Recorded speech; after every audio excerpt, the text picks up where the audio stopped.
So last week, we shared a recipe for how to make Lanzhou-style mian like they do at the noodle shops in China. Here's the thing though, that kind of pulled noodle is hard. Really hard. The kind of hard that makes people actually go to special schools just to learn it. So if you didn't feel like potentially driving yourself to the brink of insanity for the sake of noodle, there's another kind of hand-pulled noodle out there called chen mian, which is the type of thing that cooks up north might actually make at home. Their non-alkaline noodles get their extensibility from a lengthy rest and are perhaps surprisingly easy and straightforward. And because there's honestly not all that much going on here, today we'll also show you how to fry these up in a simple, classic Northwestern style. So right, for pulled noodles in an ideal world, you'll want to use a finely milled flour. Here we're using Caputo's Chef pizza flour, but you could use any 00 flour or honestly, even AP in a pinch. So first add 2 grams or a half teaspoon of salt to 100 grams of water. Mix till dissolved, then sprinkle in your flour bit by bit, rubbing the flour between the thumb and the back of your fingers. Now, astute observers might notice that this kind of feels the same as the dough that's used for Biang Biang noodles. And that's because this is the same as the dough that's used for Biang Biang noodles. All that's different will be the shape. So then, once all the water's absorbed and this comes together into a ball, we'll move inside for the next step, kneading the dough. Now kneading this is basically like playing mian on easy mode. First roll your dough out into a 1.5-foot log.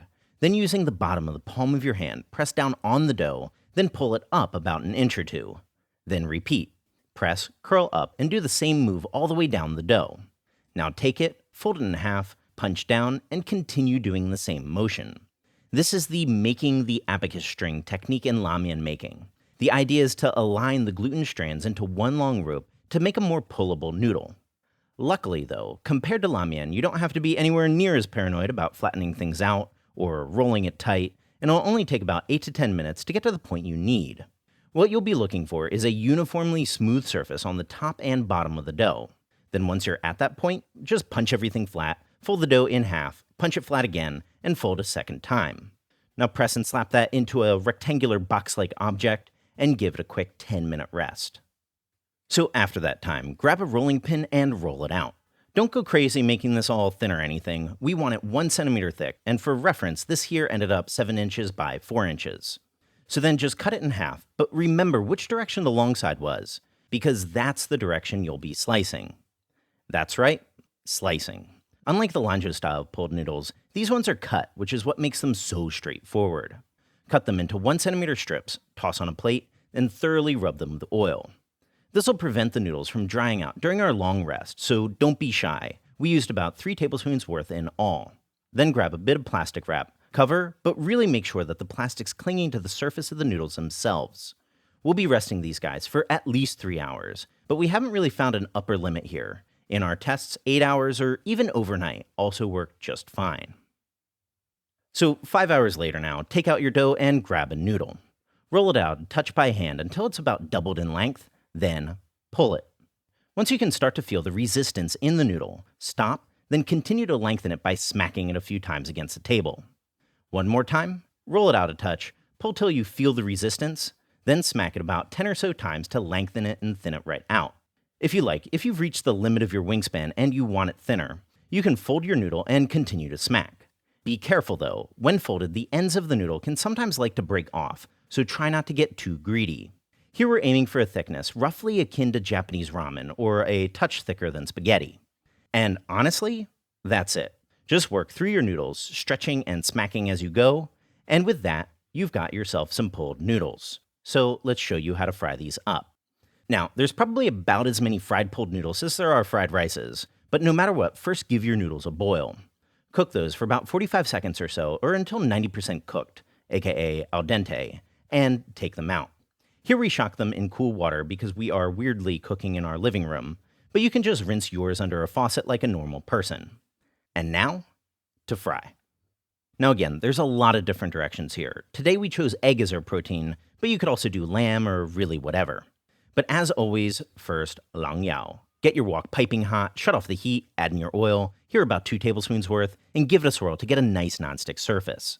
With the flame on medium now, heat the oil up until it's bubbling around a pair of chopsticks, then go in with 2 beaten eggs. Let it puff, then pull the cooked bits to the sides, letting the uncooked bits set in the center, then flip. Once it's no longer runny, shut off the heat, give it a quick scramble, and take it out. So same wok now, no need to wash. Go in with about 3 tablespoons of oil and give it another swirl. Flame on medium now. Immediately toss in 3 cloves of smashed garlic. Fry those for about 30 seconds till fragrant, then scooch those up the sides and shut off the heat. Now go in with a half tablespoon of chili bean paste and a half tablespoon of tomato paste, the latter being a real thing in Northwest cooking, we swear. Now turn the flame to low and give those a fry. Low heat because chili bean paste has this nasty propensity to scorch. Fry that for about 2 minutes or until the pastes have stained the oil nice and red, then up your flame back to medium and go in with 100 grams of chopped baby bok choy.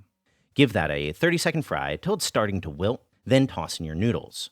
Stir fry for about 30 seconds or until it's all basically mixed, then swirl a tablespoon of soy sauce over your spatula and around the sides of the wok. Super brief fry, then season with a half teaspoon of salt and a quarter teaspoon of 5-spice powder.